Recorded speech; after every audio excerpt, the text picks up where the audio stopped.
It's emerged that more than 300 asylum seekers have been baptised by a church in Cardiff in the past 2 years.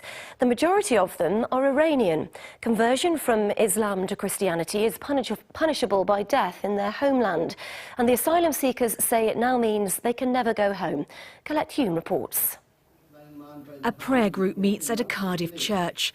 The worshippers here have all converted to Christianity from Islam.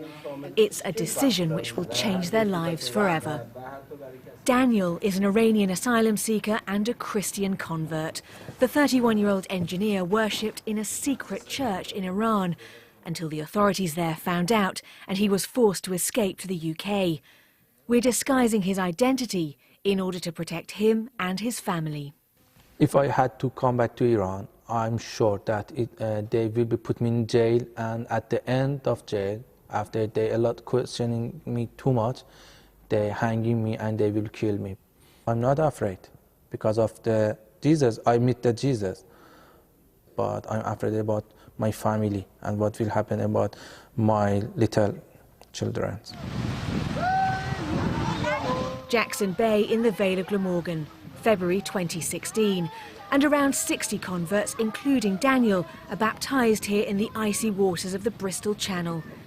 In the past 2 years, 324 asylum seekers have been baptised by Tredegarville Church. The majority are Iranian. In order to be allowed to stay here in the UK, they have to prove to the Home Office that they really are Christians and that their new faith would expose them to the threat of persecution at home.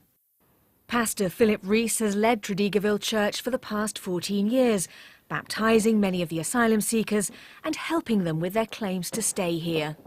What would you say to those people who are looking at this and perhaps are thinking these people are claiming that they have found Jesus Christ as a way to stay in this country permanently? If they saw what I've seen and experienced what I've experienced, then they would be under no doubt that God is working in these people's lives. Pastor Rees says he takes his duty to God and his country seriously, refusing to represent some asylum seekers at immigration hearings because he doubted their claims that they really were Christians. He said to him, go down to the pool. These converts have brought an unexpected benefit to Tredegarville, breathing new life into a church which might have closed without them. How many churches would you find in Wales today where you'd regularly have 50, 60, 70 people in a prayer meeting turning to God? I would venture to say very few, but it happens regularly here. For Daniel and the other Iranian asylum seekers, their decision to convert means they might never see their family or their homeland ever again. If they really have become Christians, it's a heavy price to pay for their new faith. Colette Hume, BBC Wales Today, Cardiff.